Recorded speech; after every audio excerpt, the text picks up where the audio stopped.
of them are there for 150 years. Và một số doanh nghiệp thì có tới 150 năm rồi. Fischerwerke Tumlingen.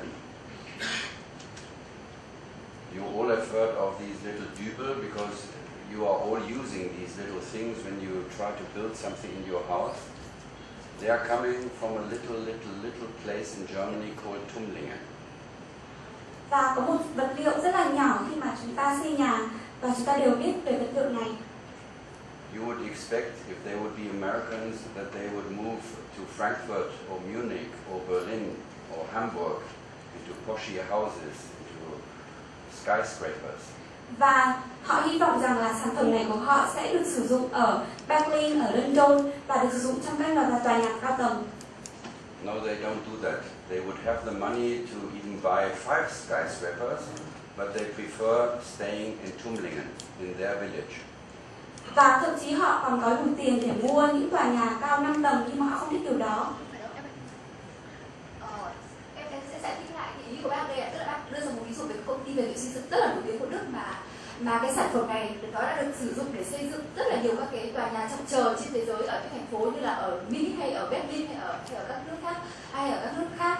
Tuy nhiên nhá, và điều đó tức là họ kiếm được rất là nhiều tiền và họ thừa khả năng để có thể đưa trụ sở họ đến một trong những thành phố rất nổi tiếng hay là họ có thể xây những tòa nhà trong trời. Tuy nhiên họ không chọn điều đấy và họ vẫn chọn cái trụ sở của họ là cái làng là Tumlingen ở Đức, là một cái làng quê cả.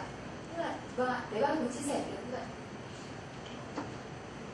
Why do they want to stay in their village? There is no Harvard in this village. There is no MIT in this village. There is not even a Hanoi University of Business and Technology in that village. Vì sao họ lại muốn cứ ở lại làng quê nghèo đó, trong khi làng quê đó thì không có những trường đại học nổi tiếng như Harvard hay là trường đại học Hà Nội cả. And trust me, the guys at Harvard, at MIT, and at Hanoi Business University, they do not even know about that village. Và tin tôi đi, tất cả những người đã học ở đại học Harvard hay đại học Hà Nội đều sẽ không biết là có một công ty nổi tiếng như vậy ở làng quê như thế. These entrepreneurs for 100 years, for 150 years, stay in that village because they believe in their people. They believe in their employees, and the employees believe in this family. Những công ty đã trải qua hơn 100 năm vẫn giữ ở thành phố, vẫn giữ ở nông thôn như vậy bởi vì họ tin tưởng về con người ở làng quê họ, họ tin tưởng vào những nhân viên của công ty họ. It is a perfect combination between entrepreneurial spirit and employees who work together and who stick together, and together for 100 years, for 150 years, they managed to stay Champions League while blue chips come and go. Và đấy là một cái sự kết hợp hoàn hảo giữa những người doanh nghiệp và những nhân viên để luôn luôn có thể ở trên cái sân chơi của những người chiến thắng. If you look at this world map, you can see that a country as small as Austria has space to fit into Vietnam probably 15 times. Austria only has 8 million people, 10% of Vietnam. Nếu mọi người nhìn lên bản đồ thì mọi người sẽ thấy một đất nước rất nhỏ bé là nước Áo. Nước Áo thì chỉ có 1/10 số dân số như ở Việt Nam. But Austria has 111 world market leaders. Thế nhưng ở Áo thì lại có hơn 100 các doanh nghiệp chiến thắng thầm lặng như vậy. Switzerland, the country where I live, I was not born in Switzerland, but I live there. Switzerland has 136 world market leaders. Trong cái đất nước Thụy Sĩ của tôi thì lại có đến 136 những doanh nghiệp thầm lặng thành công như vậy. Switzerland is probably smaller than the Hanoi province, size-wise. Thụy Sĩ thì có khi còn nhỏ hơn cả Hà Nội về mặt diện tích. Less people live in Switzerland than in Hanoi. I'm not talking about Vietnam. Again, Switzerland only has 8 million people. Và thậm chí dân số ở Thụy Sĩ thì còn ít hơn cả dân số của Hà Nội thôi. But Switzerland has 136 world market leaders. Nhưng mà Thụy Sĩ có tới 136 các doanh nghiệp hàng đầu thế giới. If you look at this map, you can see Russia only has 14 world market leaders. Và nếu quý vị nhìn vào bản đồ này, chúng ta thấy là nước Nga chỉ có 46 các doanh nghiệp hàng đầu. 1/4. Chỉ 1/4 của Thụy Sĩ. China only has 68 Và Trung Quốc thì chỉ có 68 doanh nghiệp. world market leaders. Chỉ có 68 doanh nghiệp hàng đầu thế giới. If you hear that Austria has 111, Switzerland has 136, you would expect that America has 20,000, right? Và nếu chúng ta nhìn vào con số này, chúng ta thấy là Áo có 110, Thụy Sĩ có 136 và chúng ta nghĩ rằng là nước Mỹ sẽ có khoảng 20.000. And when I'm in the bookshops in Saigon and Hanoi, I see all American business literature. Và khi mà tôi đi vào các hiệu sách ở Hà Nội và Thành phố Hồ Chí Minh thì tôi thấy hầu hết các sách ở đây đều là về văn học Mỹ. Because you all think that Steve Jobs is the best entrepreneur on the planet, right? Bởi vì tất cả chúng ta đều nghĩ rằng ông Steve Jobs là doanh nghiệp hàng đầu thế giới, có phải không ạ? Well, unfortunately, America only has 360 business champions. Nhưng mà thật đáng tiếc là Mỹ chỉ có 366 doanh nghiệp hàng đầu thôi. Germany has 1,300. That is an old map. Meanwhile, that is from 2 years ago. Meanwhile, Germany has 1,500 world market leaders. Và theo số liệu ở bản đồ này thì Đức có 1.300 doanh nghiệp, nhưng tới thời điểm hiện nay là họ đã có 1.500 doanh nghiệp hàng đầu thế giới rồi. Europe is outperforming the rest of the world minimum by factor 10 when it comes to world market leaders. Và khi mà nói về các doanh nghiệp hàng đầu thế giới thì châu Âu đã vượt xa tất cả các khu vực khác. And I want to share with you why this is the case and why I think if you focus your business on going out of your region, going out of your comfort zone, maybe it's a better idea doing business in Europe than in America. Và đấy là lý do mà tôi muốn chia sẻ với quý vị ngày hôm nay là tại sao quý vị nên hợp tác các doanh nghiệp của mình ở châu Âu thay là vì ở Mỹ. Không phải là chọn châu Âu cho việc Mỹ, mà với những số liệu mà quý vị thì có thể thấy trên đây, bởi vì là tôi hiện ở Việt Nam thì tôi thấy rằng là đâu đâu cũng bị ảnh hưởng bởi các cái sự kinh doanh của Mỹ, ngay cả việc văn học của Mỹ nó cũng xâm lấn Việt Nam. Khi mà Việt Nam nghĩ rằng nếu như mà Đức có khoảng 1.000 hay là Áo khoảng hơn 100 thì chắc Mỹ ít phải có khoảng vài nghìn các doanh nghiệp là market leader. Tuy nhiên với những cái số liệu trên đây thì tôi nghĩ rằng nếu như quý vị muốn mở rộng thị trường không chỉ trong nội địa của quý vị mà ra nước ngoài, thì ngoài Mỹ ra thì có các nước khác quý vị cũng có thể đi đến. Why is this the case? Because Europe is driven by family spirit. Europe is driven by long-term thinking, not by short-term thinking. Vâng ạ, tại sao thì tôi lại đưa ra cái lời khuyên này? Bởi vì là với cái cách dẫn dắt doanh nghiệp của châu Âu ấy, thì họ dẫn dắt doanh nghiệp và họ lãnh đạo doanh nghiệp theo hướng của gia đình, và thường các công ty gia đình ấy, thì họ sẽ tồn tại rất là nhiều năm, chứ họ vào cái chiến lược của họ sẽ trong rất dài hạn, hàng trăm năm ấy, chứ không ngắn hạn. Đấy là sự khác biệt ạ. Does this sound familiar? Isn't this very Asian? Và cái tinh thần này thì có giống ở châu Á không ạ? Yes. That is why I believe last week's conference in Saigon, where you had the ASEAN-German summit, 750 entrepreneurs getting together, agreeing we should work more together.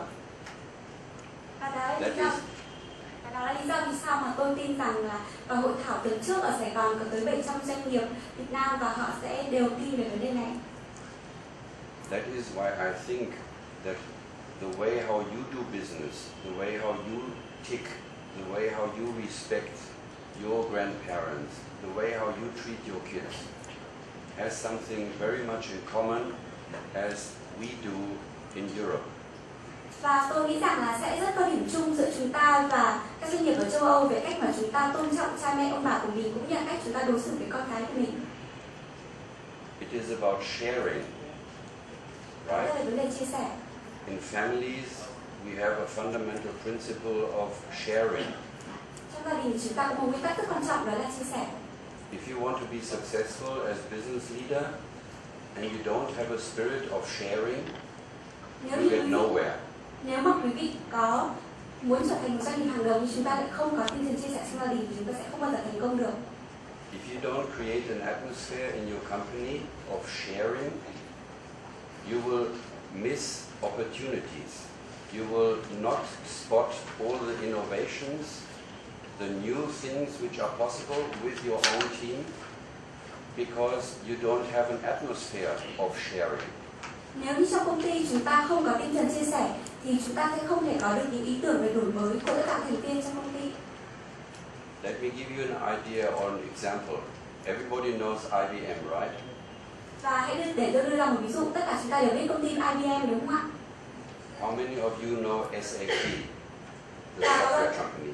Và có bao nhiêu các quý vị ở đây biết về công ty SAP, công ty về phần mềm ạ? SAP ạ. SAP is a blue chip.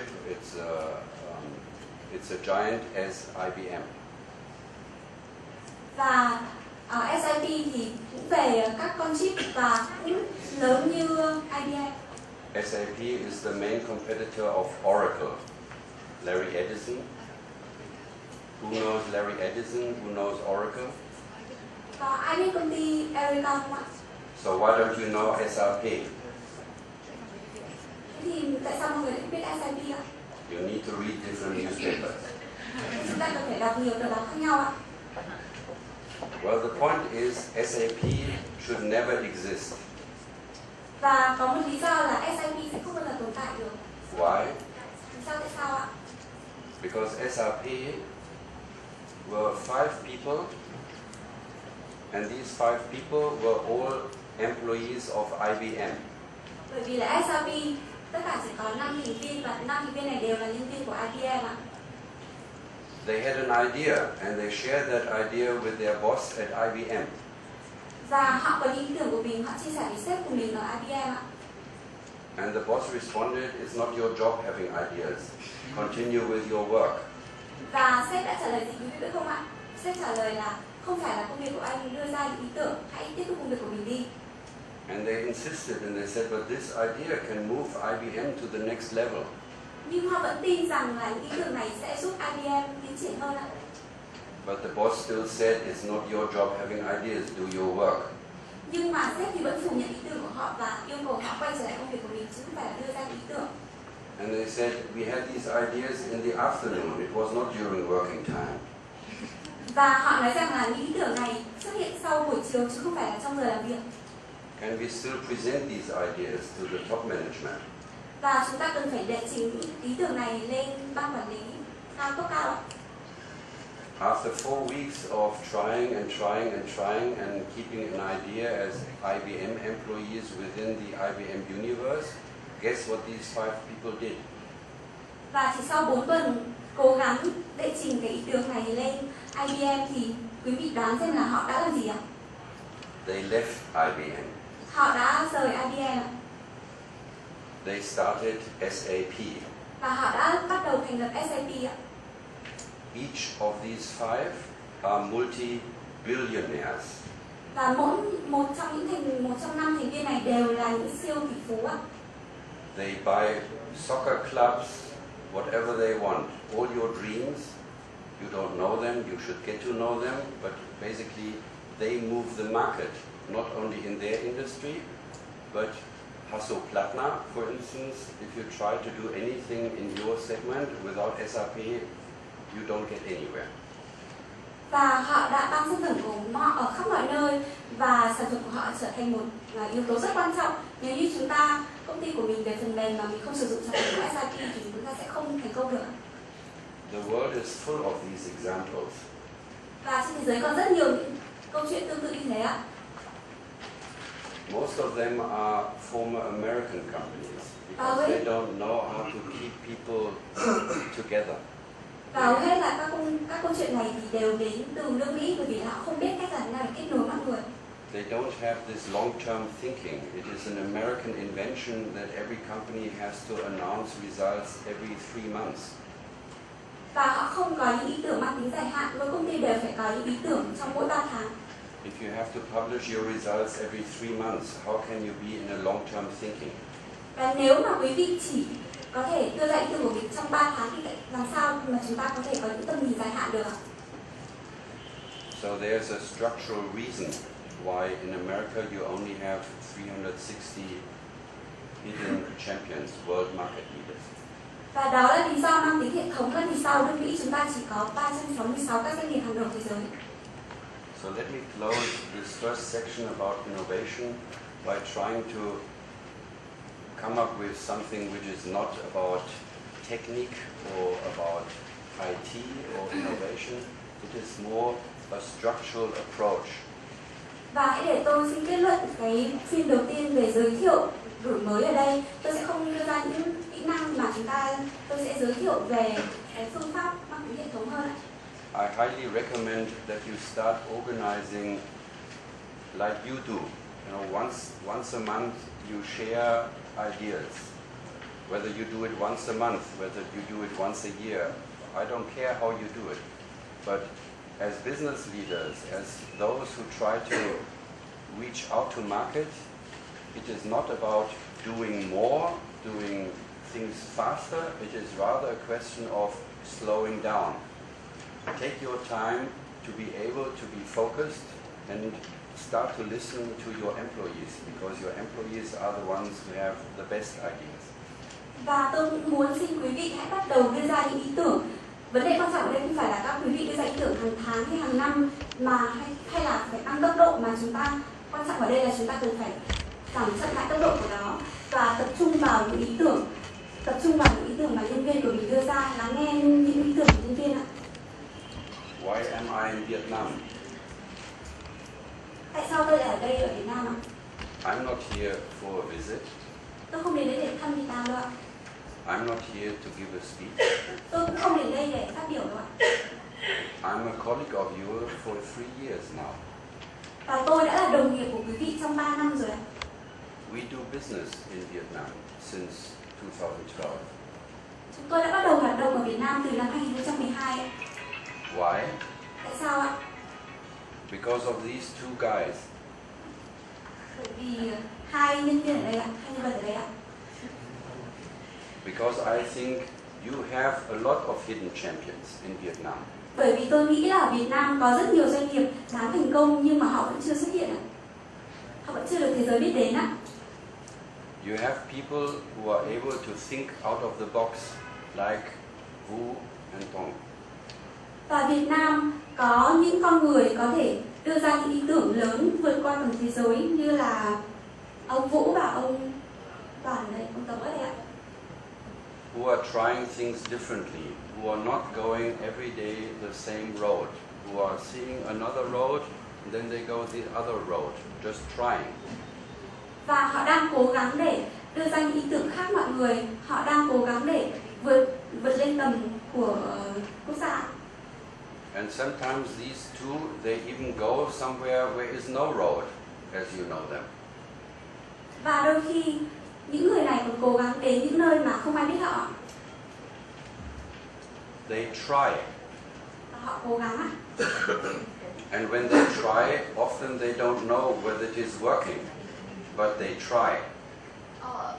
Em muốn giải thích lại, bác đưa ra ví dụ thực ra thì tức là tại sao mà chúng tôi lại có mặt ở Việt Nam, bởi vì có những con người mà tôi vừa nhân vật tôi vừa trình chiếu đây, họ có những cái ý tưởng mà nó vượt qua cái suy về truyền thống.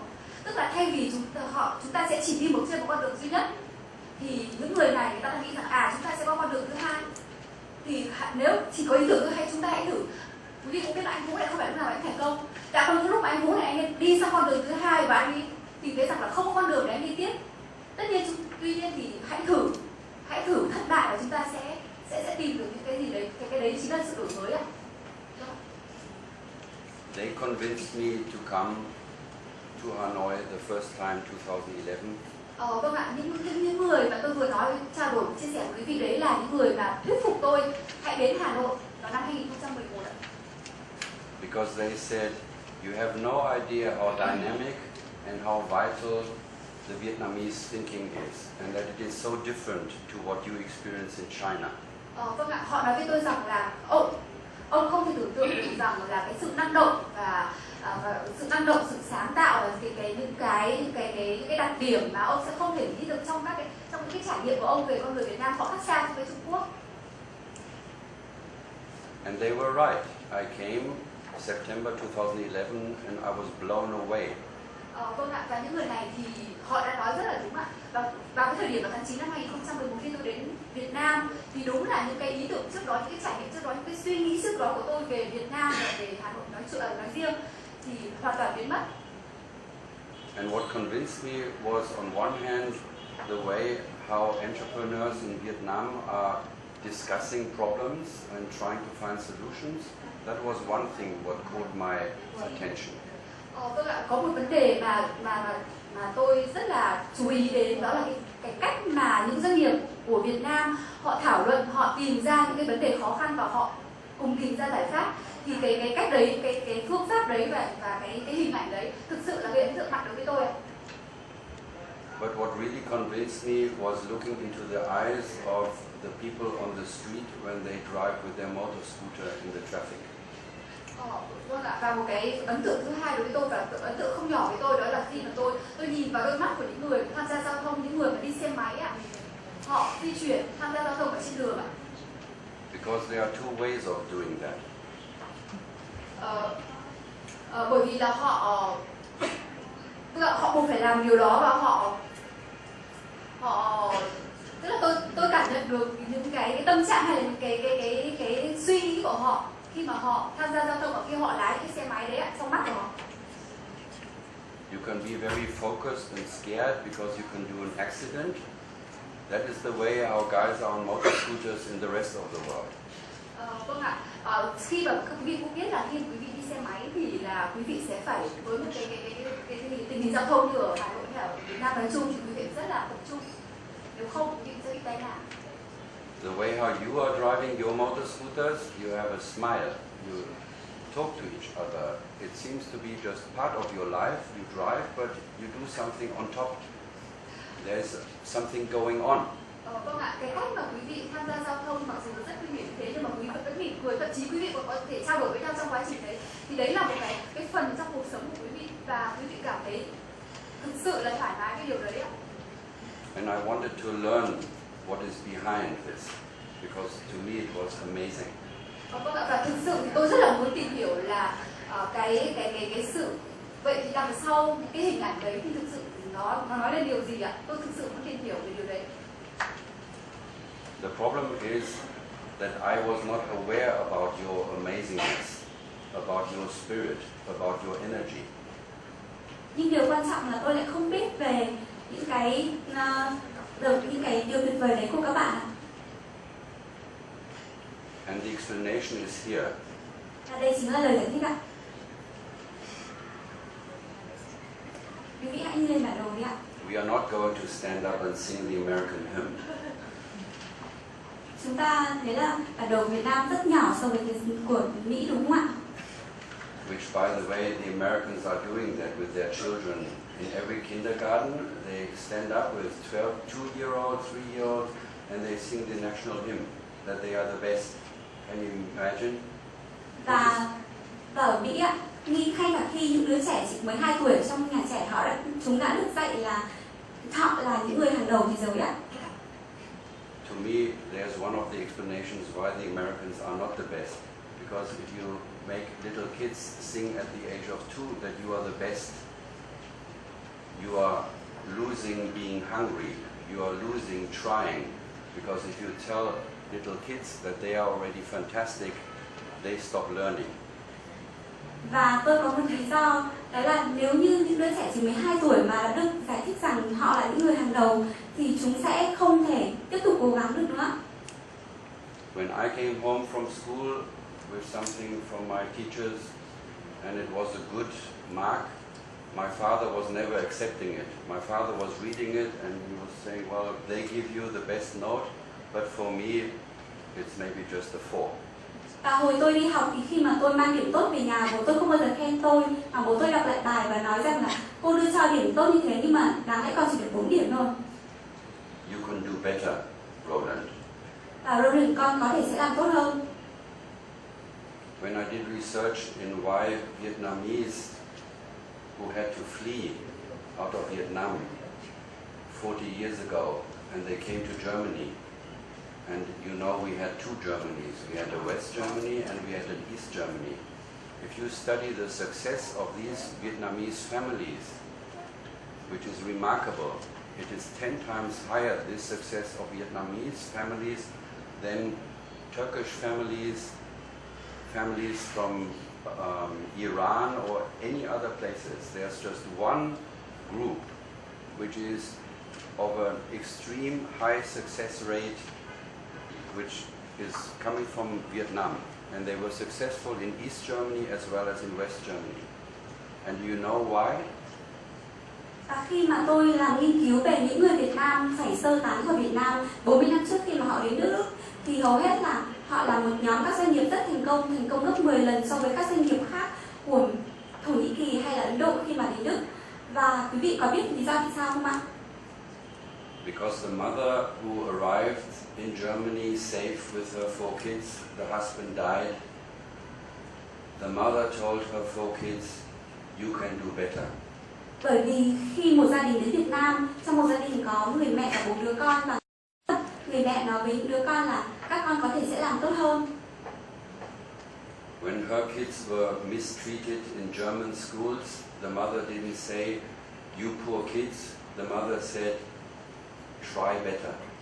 Khi mà những đứa trẻ của bà ấy bị đối xử tàn nhẫn ở các trường học Đức, bà ấy không nói tội nghiệp các con mà bà ấy nói là các con hãy cố gắng lên.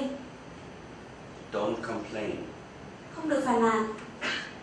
And that is the reason why Vietnamese kids from mothers who were alone in Germany, the likelihood that all 4 kids have a university degree and today they work as a doctor, as an engineer or whatsoever. Và đó là lý do tại sao mà 4 đứa trẻ của một bà mẹ đơn thân ở Mỹ ngày nay đều thành đạt ở Đức, ngày nay đều thành đạt và họ trở thành những kỹ sư hay là những bác sĩ. This is a standard, this is not an exception for Vietnamese families. Và đây không phải là một trường hợp ngoại lệ cho những gia đình Việt Nam ở Đức. It is the other way around if you look into families who left Turkey, who left Kurdistan, who left Iran, who left all other countries to come to Germany. There's only one country with this high success rate, and that is Vietnam. Và nếu quý vị so sánh trường hợp này với các gia đình khác sơ tán từ Thổ Nhĩ Kỳ hay Iran, thì chúng ta thấy là chỉ có một gia đình từ Việt Nam thành công đến như vậy. So already your mothers and your fathers proved that you can do good, and not only that you can do good, but that you can do excellent. Và cha mẹ của quý vị đã chứng minh là không phải quý vị có thể làm tốt mà quý vị có thể làm một cách xuất sắc. So let's try in the second part of this workshop that I help you to just do the last missing bit, which is you need to tell the world who you are. Và bây giờ chúng ta sẽ chuyển sang phần thứ 2 của hội nghị. Quý vị cần phải cho thế giới biết rằng quý vị là ai. As long as the world doesn't know that you exist, they can't do business with you. Bởi vì là các doanh nghiệp trên thế giới không biết rằng quý vị tồn tại, họ không thể làm ăn với quý vị được.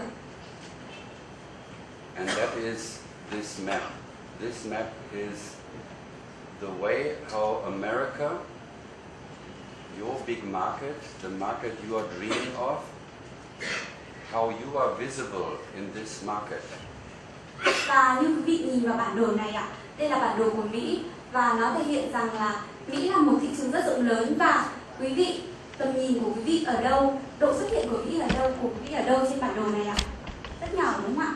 Không ạ, thực ra thì khi mà cái quan trọng này ở Việt Nam thì bao giờ cái thị trường của Mỹ gọi là thị trường dreaming, tức là cái gọi là thị trường trong mơ, mà lúc nào tôi cảm nhận là lúc nào cái mục tiêu của quý vị cũng là hướng tới thị trường của Mỹ, tức là cái thị trường tiềm năng hay là một mơ ước của bất kỳ một doanh nghiệp Việt Nam nào, tôi biết được điều đấy. Tuy nhiên thì hãy xem cái hình ảnh của quý vị trên cái thị trường của Mỹ ở trên nước Mỹ như thế nào, quý vị có thể nhìn thấy đây ạ. Cái hình ảnh của quý vị được xuất hiện, tức là cái hiện hữu về hình ảnh của quý vị thì nó là rất nhỏ bé. Quý vị có thể nhìn thấy trên đây ạ. This is not a picture, this is not the American flag, this is science. Vâng ạ, đây không phải là một bức tranh, đây tôi cũng không có ý định là sẽ đưa cũng không phải là chỉ là đây là hình ảnh của cờ Mỹ hay là một vấn đề gì cả. Và đây chỉ là cái dữ liệu, là cái mà để thể hiện từ cái hình ảnh, cái hiện hữu về mặt hình ảnh về các thương hiệu hay sản phẩm của quý vị trên thị trường Mỹ. It is the analysis of all news in American TV news, all reports in the breakdown by countries. Vâng ạ, và đây chính là kết quả của những cái phân tích dữ liệu vô cùng là chính xác ở trên toàn bộ tất cả các hệ thống truyền thông của Mỹ, trên các kênh truyền hình của Mỹ, tất tần các câu chuyện, các chương trình truyền hình có liên quan và được chia ra thành từng thị trường, từng nước. Thì đây chính là kết quả. And the percentage American journalists are devoting to Vietnam is 0.25.